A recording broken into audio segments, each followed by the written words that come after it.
Entonces, ¿cómo se tradujo en los hechos concretos? Se crea una oficina de inteligencia, estaba creada, pero se le da otros atributos a una institución que es Servicio de Información de Defensa, que va a asumir el rol de la inteligencia de todo el Estado.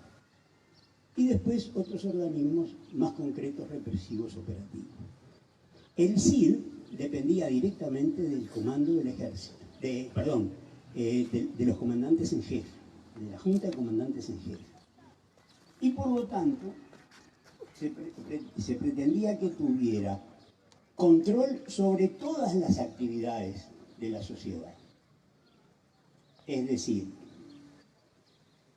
tenía que haber un coronel como vicepresidente de los organismos públicos, en Antel, en ANCAP, en OCE. Tenía que haber uno en el Banco República. Tenía que haber uno en la intervención de la universidad. O sea, en todos los espacios de actividad de la sociedad había un coronel de inteligencia. Y ese coronel, que actuaba en el directorio del Banco de la República o en Antel, primero informaba a su jefe del CID, que era un general.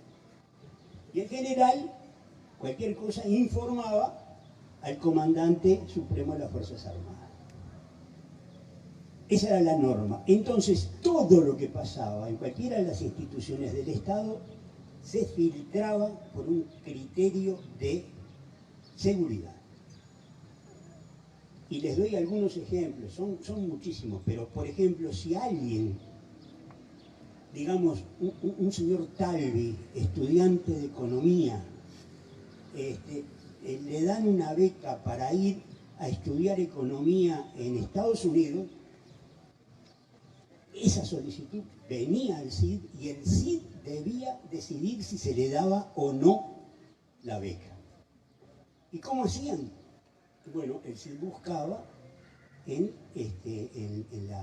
los antecedentes que tenían, que los tenían de la policía primero, que después los siguieron desarrollando ellos. O sea, sus archivos nos decían si el señor Talvi podía ir o no ir.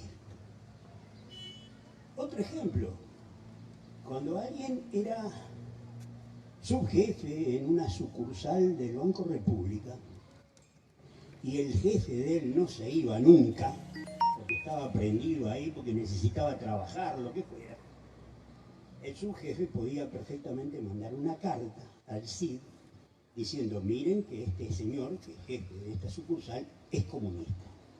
Y ahí se paraba todo.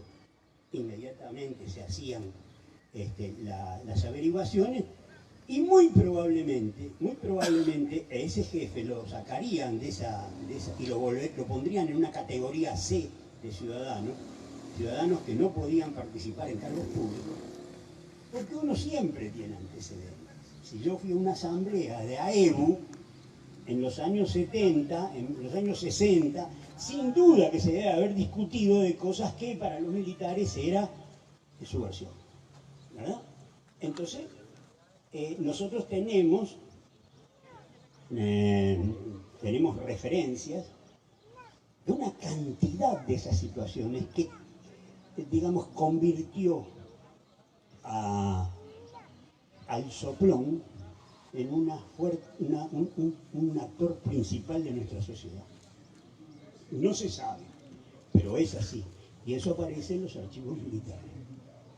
Entonces, si estaban tan preocupados por saber si un profesor era comunista o no era comunista, no estoy hablando de organizaciones subversivas, no, estoy hablando de militantes legales de los sindicatos, ¿verdad?, o de los partidos políticos que a partir del 73 fueron analizados con la óptica de los militares, no con la óptica de la democracia. Entonces todo lo que habíamos hecho podía funcionar en nuestra contra. Y lo peor es que no sabíamos eso, ¿no? Y entonces yo me presentaba como flamante médico al hospital militar hago la solicitud y me dicen que no, que realmente no puedo. O si estoy ahí, me dicen, miren, no le vamos a renovar el contrato. ¿Por qué? Porque en algún momento los tipos miraron mis antecedentes y dijeron, no, este no puede ser médico del hospital militar. Ahora, eso ocurría en la dictadura y siguió ocurriendo en democracia. Nosotros tenemos documentos de gente que va en 1989 a ingresar como médico, y probablemente ese médico trabajaría en varios lugares, porque esa es la norma de los médicos, trabajar en varios lugares. Va también al hospital militar y resulta que le dicen que no. Y ahora sabemos por qué no. Esa persona nunca lo supo. Porque en 1987 firmó por el voto verde. Eso estaba registrado. Todos los que firmamos por el voto verde estamos en los archivos militares. Y aunque sea esa nuestra única anotación, en algún momento nos puede caer en contra. Los militares no tenían posibilidades de decidir quiénes eran los médicos en el sistema de salud en 1989, pero sí en el hospital militar. Y tenían posibilidades de bochar a los profesionales porque años atrás habían firmado la papeleta por el voto verde. Eso se los cuento para que tengan una idea de hasta dónde, ¿verdad? Se penetró en la sociedad esa vigilancia, esa forma de distinguir y de promover el soplón, el que cuente cosas y que diga, es tremendo. Si ustedes supieran la cantidad de cartas que se recibían en el CID, porque podía ir a cualquier departamento del Estado, organismo del Estado, la policía o lo que fuera, y terminaba en el CID. El CID fue el centro de análisis de todas esas cosas. No fue solo eso, pero, digamos, me interesa contarles cómo, antes de analizar cómo nos vamos a desarrollar como uruguayos, tenemos que resolver con qué uruguayos vamos a hacer ese desarrollo. Y evidentemente el trabajo era inmenso. Por lo tanto, no hubo desarrollo. Ahora sí hubo seguridad. Sí hubo seguridad. El CID también era una estructura pequeña en realidad, ¿no? No era muy grande. Es decir, los militares tienen una gran capacidad operativa y sobre todo una gran capacidad estratégica. Entonces, por ejemplo, el Servicio de Información de Defensa operaba con muy pocos oficiales. Si tenían que hacer un allanamiento, le pedían al cuartel del lugar para hacer el allanamiento, pero lo hacían ellos. Ellos hacían los allanamientos, ellos buscaban a la gente. Y la represión del CID fue más bien estratégica. Lo dicen ellos, es estratégica, a diferencia del organismo coordinador del OCOA, el organismo coordinador de actividades antisubversivas, que era estrictamente operativo. Pero el OCOA y el CID formaban una dupla donde toda la sociedad estaba vigilada y además reprimida, porque probablemente hay casos de estudiantes en una universidad que se niegan a firmar no sé qué de apoyo a un profesor y los echan, los eliminan como estudiantes. O sea, les digo estas cosas porque podría contarles que cómo el CID mató gente en Argentina y acá, cómo los trajo clandestinamente, toda esa historia que más o menos ustedes la conocen. Pero esta, la pequeñita, la que da una idea de lo que realmente hacían en el país, esa no se conoce. Y la idea que yo quiero dejarles a ustedes es que era total el control de la sociedad. Y el problema es que siguen estando las herramientas para ese control. No se han desarticulado, las estructuras de inteligencia, no se han sacado de esas estructuras a los oficiales que estuvieron involucrados en asesinatos y desapariciones. La mayoría sigue ahí. O sea, si no están es porque o se murieron o porque ya están jubilándose. Pero no hubo una intención política, una definición política de depurar a las Fuerzas Armadas. Y entonces tenemos que además, no es solamente depurarlos con respecto a lo que hicieron en el 74 y 75, porque sin duda Manini Ríos no participó mucho en la represión porque era muy joven cuando empezó su carrera militar, pero su concepción como militar es exactamente igual que la de los Gavazos, los Corderos, es exactamente igual. ¿Por qué? Porque lo forman desde el liceo militar con sus criterios. Entonces ahí entendemos por qué a veces sale una información que dice resulta que había un mayor en la escuela militar que obligaba a los cadetes a tener un perro, ¿verdad? Y el tipo tenía que cuidarlo y adiestrarlo, y cuando se había encariñado con ese perro le daban la orden de que lo ahogara, y esa era la orden, y ahí funcionaba. Es decir, hay que dar la orden, usted debe cumplir esa orden, y no hay vuelta. Entonces le vamos a hacer que usted ahogue a su perro. En la intención está clarísimo, mañana puedes ahogar a tu hermano, porque te doy la orden. Y eso lo dijo un general argentino, creo que se llamaba Klix, puede ser, que hablando de los niños secuestrados, decía que sí, que efectivamente los subversivos no tenían derecho a mantener a sus hijos, que había que romperles el vínculo familiar entre los niños y los subversivos. Y que esos niños tenían que ser puestos en familias que los orientaran con una ética, una concepción y una moral como la que ellos entendían que debía ser. Y por lo tanto tenían que llegar a ser verdugos de sus propios padres. Está escrito. Es decir, es terrible, ¿verdad? Es decir, en este día tan lindo, el calorcito, hablar de estas cosas, pero eso es lo que sigue fluyendo subterráneamente mientras no resolvamos el problema de la impunidad. Yo podría hablarles muchísimo más, pero creo que Elena va a poder tener la oportunidad de contarles qué es lo que pasa con la lucha por la verdad. O sea, aunque no han habido mucho apoyo, ha habido un esfuerzo tremendo de familiares, de algunos periodistas, de militantes de derechos humanos, algunos pocos jueces y fiscales que han tratado de enfrentarse a esa máquina infernal que es la impunidad. Ella va a poder decirles cuál es el resultado hasta ahora de eso, ¿no? Que no cambia la actitud, es decir, seguiremos peleando hasta que se sepa el último dato de esta historia que está oculta.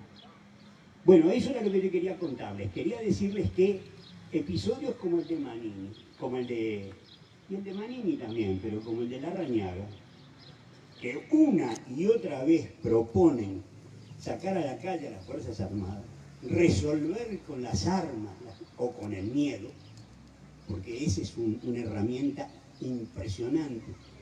Los desaparecidos tienen un sentido, y es que nos están dando un mensaje muy claro. Los agarramos, los torturamos, los matamos, los desaparecimos y no les decimos. No les decimos. Entonces uno dice, carajo, qué poder que tienen los tipos. Y los tienen, porque todavía no ha habido uno solo que dijera, yo me confieso como autor de la muerte y desaparición de fulano. No lo ha habido. Entonces yo no creo que sea temor, de esos militares de que si no le van a pegar un balazo. No. Creo que es producto de la forma en que fueron adiestrados, en la que fueron enseñados en esa concepción militar que era de la Guerra Fría, que es de la doctrina de la seguridad nacional, y que es también un producto natural de tener el poder. Si yo tengo el poder, no sé qué haría, pero modificaría las reglas del 5 de oro para que saliera más rápido. Los militares tuvieron el poder y ¿qué hicieron?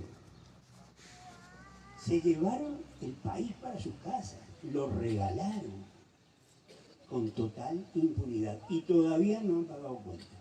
Bueno, si sigo hablando me voy a seguir calentando, así que yo corto por ahí y después si ustedes quieren, que es lo que importa, no este discurso, sino más bien el intercambio, ¿verdad? de las cosas que yo dije y no se entendieron, que son muchas, y algunas que podemos también discutir. ¿Sí?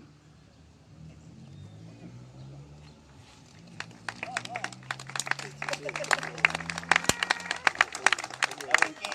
Estuve hablando todo este tiempo nada más que para recibir aplausos. Bueno, hola, muchas gracias. Que hacer esto juntos.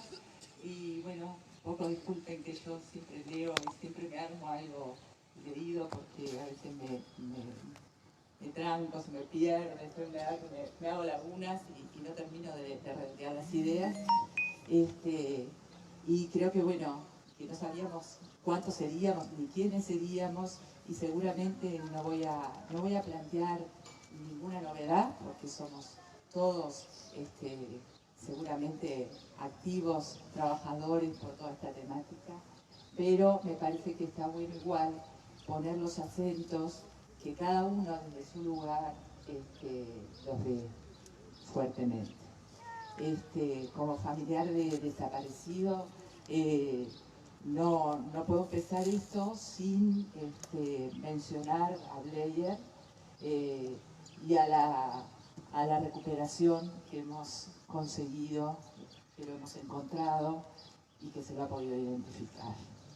Recuperar sus restos, ponerle nombre, devolverlo a su familia, amigos y a la sociedad, no solo nos da la posibilidad de una despedida íntima para quienes lo conocieron y quisieron, para quienes no lo conocimos y lo buscamos, implica también una reparación, en primer término a él, al devolverle su identidad, lo que era como persona, lo que le quisieron robar.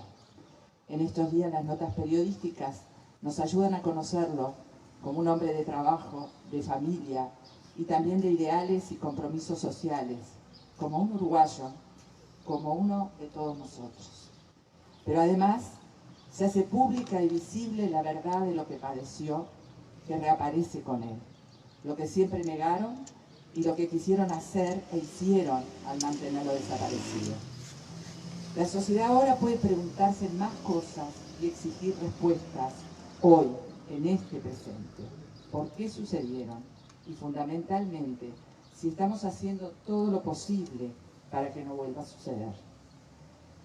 Para nosotros, los familiares, encontrarlos tiene todo este sentido.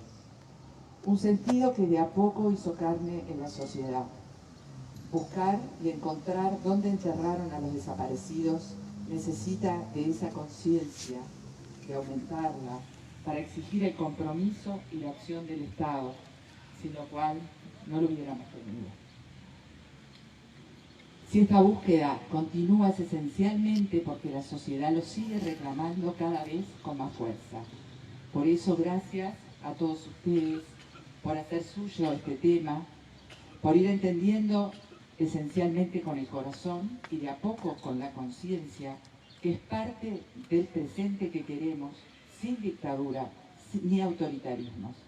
Sin cada uno de ustedes no lo hubiéramos logrado. Su desaparición, como la de todos, fue parte de una estrategia de las Fuerzas Armadas. Su ocultamiento por tantos años también. Su hallazgo y cada uno de los hallazgos, y ocurrido hace poco más de un mes, es lo único que desbarata esa estrategia de ocultamiento que pretendía continuar y que continúa en la mayoría de los casos. Que permanezcan ocultos o encontrarlos define mucho más de lo que parece el camino que toma nuestra democracia, por fortalecerse cada vez más o por fragilizarse. En este caso, y en casi todos, salvo uno, creo yo, dos de los ocurridos en Uruguay, pero en este caso de Bleyer es muy especial, que no se lo encuentra por ningún dato aportado, sino por la persistencia de un trabajo tenaz y comprometido del equipo de antropólogos y otros compañeros que colaboran al respecto. Y también en el marco de una decisión de los últimos 3 gobiernos de solventar esos equipos. Sin la conjunción de todos esos factores, de conciencia ciudadana que reclama y de un Estado que responde, aunque no con la fuerza que querríamos, no habríamos logrado estos inmensos avances. El primero, encontrar a uno más de nuestros desaparecidos. Y el otro, que por primera vez en estos más de 30 años, lograr que todos los candidatos posibles de llegar a la presidencia se hayan comprometido con continuar esta búsqueda, porque allí están y debemos encontrarlos. Y de nuestra fuerza ciudadana depende que mañana lo cumplan, que no sean simples promesas electorales que hoy no pueden evadir. Esta experiencia, esta mirada de nuestra lucha de tantos años, es la que queremos aportar como un argumento más de por qué nos oponemos a la reforma constitucional Vivir Sin Miedo. Los militares no pueden volver a las calles nunca más, no deben. Ellos mismos lo dicen, se preparan para la guerra. Les gusta la guerra, como dijo Manini en la entrevista que cuenta cómo se integró a la carrera militar en 1973, pleno inicio de la dictadura. Pero además estos militares tienen todavía una gran deuda con la democracia. Aún hoy no la respetan a cabalidad. Continúan formando a las nuevas generaciones, y todo esto voy a repetir las cosas de Samuel, en la misma doctrina golpista de aquellos años, en un pacto de omertá que ampara y cobija a los criminales y sus crímenes, apoyándolos en el negacionismo y el silencio. El inmenso impacto que causó que los tribunales de honor del año pasado no consideraran afectado el honor de las Fuerzas Armadas por los crímenes declarados por Gavazo y Silveira, lo dice todo. Tampoco respetan el sistema judicial y no cumplieron con lo que cualquier empleado público se debe, denunciar en la justicia esos crímenes de los tribunales de honor. El excomandante Manini protesta, cacarea, pero no se presentó al juzgado a aclarar, y eso ya dice mucho de su manera esquiva y mentirosa de declarar. Esos militares no tienen estatura moral para reciclarse en la delicada área del orden público, que además, bajo ningún concepto les compete. Creemos peligrosa y temeraria la propuesta de Larrañaga, porque desconoce también la incidencia profunda que tuvo la ley de impunidad, votada por la mayoría de las colectividades blancas y coloradas en su momento, la suya incluida. Hoy pide perpetua para los mismos crímenes que nos obligaron a aceptar: los homicidios, violaciones, robos de niños, torturas, desapariciones. Las beneficiaron con la impunidad total y absoluta durante los primeros 20 años de gobierno postdictadura. Esta impunidad se derramó como valor en nuestra sociedad. A algunos de estos grandes criminales denunciados por decenas de personas se los ascendió, fueron asesores, dirigentes y convivieron en silencio y solapados entre nosotros. Para ello tuvieron que silenciar esos duros años. Quisieron pasar la página como si aquí no hubiera pasado nada, lo que produjo el efecto nocivo. Han dado muchísimos argumentos para explicar que un fenómeno tan complejo como es la delincuencia requiere de un enfoque global y que por tanto es absurdo enfrentarla solo con medidas punitivas. Plantean hasta el cansancio que nuestra normativa cuenta ya con todas esas herramientas judiciales, leyes, etcétera, para combatirlas, herramientas que en todo este periodo se han reforzado, cambiando las leyes y endureciendo las penas sin ningún sentido. Pues esto no ha logrado bajar la criminalidad, y muchas de estas normas también nosotros nos opusimos. Mucho menos se cambia repitiendo lo que nos llevó a la dictadura. El concepto autoritario de resignar o aplastar derechos como forma de resolver temas de conflictividad y oposición social, incluso el derecho a la vida, no abre ningún camino. Es la repetición de un derrotero que ya vivimos. Los militares salieron a la calle y no supimos hasta cuándo se quedaría.